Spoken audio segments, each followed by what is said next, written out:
बादलों से ढकी हुई आसमान और गांव की मिट्टी की गंध पूरे माहौल में फैली हुई थी। रामू, जो एक छोटा किसान था, अपने खेत के किनारे खद्दा आसमान की ओर देख रहा था। उसकी आंखों में चिंता थी, क्योंकि पिछले 3 महीनों से बारिश नहीं हुई थी। खेतों की दरारें और पीले पड्ढाते हुए पौधे उसकी मेहनत का मखौल उड़ाते नजर आ रहे थे।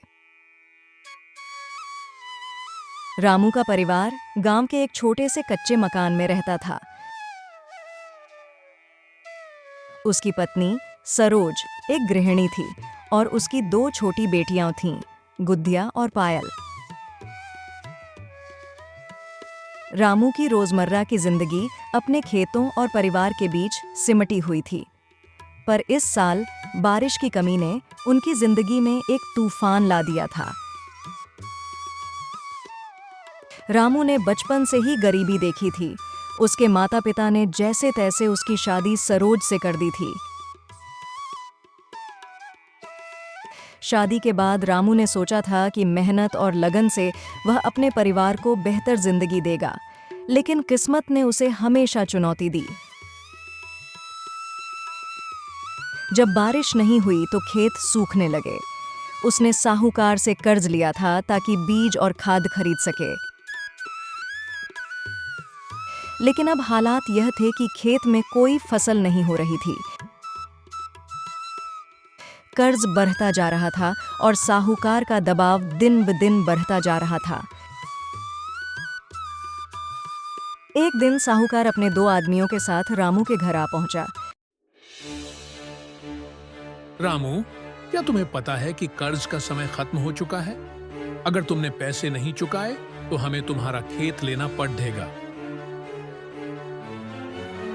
रामू के चेहरे पर उदासी छा गई। उसने विनम्रता से कहा, साहूकार जी, थोड़ा और समय दे दीजिए। मैं किसी तरह पैसे का इंतजाम कर लूंगा। लेकिन साहूकार ने उसकी एक न सुनी। वह धमकी देकर चला गया। रामू ने तय किया कि अब उसे कोई दूसरा रास्ता ढूंढना होगा। गांव के बाहर एक बड्ढी फैक्ट्री थी, जहां मजदूरों की जरूरत थी। रामू ने सोचा कि कुछ दिनों के लिए वह वहां काम करेगा और जो पैसे मिलेंगे उससे साहूकार का कर्ज चुकाने की शुरुआत करेगा। अगली सुबह वह फैक्ट्री पहुंच गया। वहां काम कठिन था। पत्थर तोड़ना, भारी सामान उठाना और पूरे दिन मेहनत करना। लेकिन रामू ने हार नहीं मानी। उसने खुद को समझाया, पैसे कमाने का यही एक तरीका है। फैक्ट्री में काम करते हुए रामू की मुलाकात रघु से हुई। रघु भी एक गरीब किसान था जो अपने परिवार के लिए काम कर रहा था। दोनों में जल्दी ही दोस्ती हो गई। रघु ने कहा, रामू, यहाँ काम मुश्किल है, लेकिन अगर हम साथ रहें तो मुश्किलें आसान हो जाएंगी। रामू ने सिर हिलाया और भी ज्यादा मेहनत करने का निश्चय किया।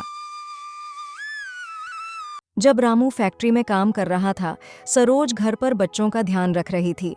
गुद्दिया और पायल छोटी थीं, लेकिन उन्हें अपने पिता की हालत का अंदाजा था। गुद्दिया ने पूछा, माँ, पिताजी कब लौटेंगे? सरोज ने उसे अपने पास बैठाया और कहा, बेटा, तुम्हारे पिताजी जल्दी ही लौटेंगे। वह तुम्हारे लिए मेहनत कर रहे हैं। गुद्दिया ने अपनी माँ को ध्यान से देखा और फिर कहा, माँ, हम पिताजी की मदद कैसे कर सकते हैं? सरोज के पास इसका कोई जवाब नहीं था। वह जानती थी कि रामू अपनी जान जोखिम में डालकर काम कर रहा था। 1 महीने बाद रामू ने थोड़े पैसे जमा कर लिए थे। उसने साहूकार को कुछ रकम दी, लेकिन कर्ज का ज्यादातर हिस्सा अभी भी बाकी था। एक दिन फैक्ट्री में एक बड़ी दुर्घटना हुई। एक मशीन में खराबी आ गई और कई मजदूर घायल हो गए। रामू बाल बाल बचा, लेकिन यह घटना उसके लिए एक चेतावनी थी। उसने सोचा, अगर यहाँ कुछ हो गया तो मेरा परिवार क्या करेगा? उसने फैसला किया कि वह शहर जाएगा और कोई बेहतर काम ढूंढेगा। रघु ने भी उसके इस फैसले में साथ देने का वादा किया। रामू और रघु शहर पहुंच गए। वहां काम की कोई कमी नहीं थी, लेकिन मजदूरी कम थी और खर्चे ज्यादा। दोनों ने एक निर्माण स्थल पर काम करना शुरू किया। शहर की जिंदगी रामू के लिए नई थी। ऊंची ऊंची इमारतें, गाड़ियों की भीड़ और हर तरफ दौड़ती भागती जिंदगी।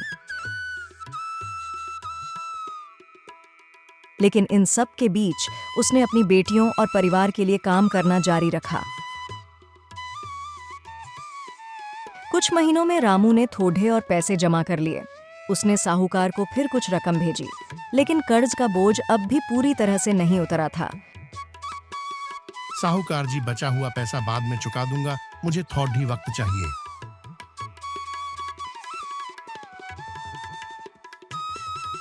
रामू ने खुद के खर्चे कम कर दिए। वह एक छोटे से कमरे में रहता था, जहां न तो पंखा था और न ही बिस्तर। वह दिन में कई कई घंटे काम करता ताकि जल्दी से जल्दी कर्ज चुका सके। रामू, तुम बहुत मेहनत कर रहे हो, एक ना एक दिन जरूर सफल होगे। इस दौरान सरोज ने भी घर पर छोटी मोटी सिलाई का काम शुरू कर दिया। वह रात रात भर बैठकर कपड़े सिलती थी ताकि कुछ पैसे कमा सके। गुद्दिया और पायल भी अपनी पढ़ाई के साथ साथ मां का हाथ बटाने लगीं। एक दिन रामू को एक और काम मिल गया। अब वह 2 जगह काम कर रहा था। उसकी मेहनत रंग लाने लगी। उसने कर्ज की आखिरी किस्त भी चुका दी। गांव लौटते समय रामू के चेहरे पर सुकून था। उसने सोचा कि अब वह अपने परिवार के साथ खुशी खुशी जिंदगी बिताएगा।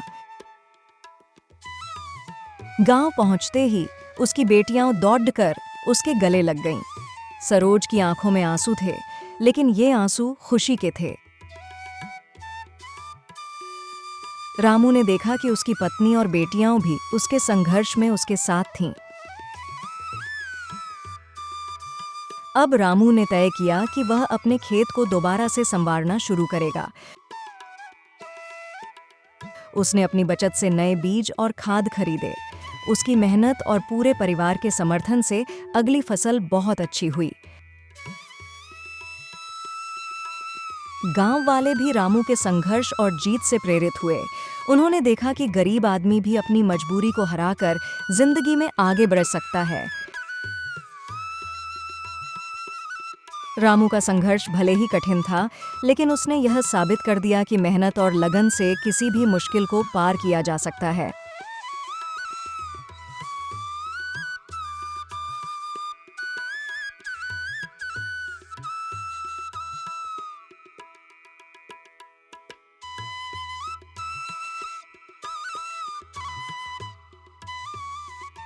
अगर आप हमारे चैनल में नए हो तो चैनल को सब्सक्राइब कर दो और बेल आइकन को प्रेस कर दो ताकि हमारे नए वीडियो की जानकारी तुरंत आपके पास जाए। धन्यवाद।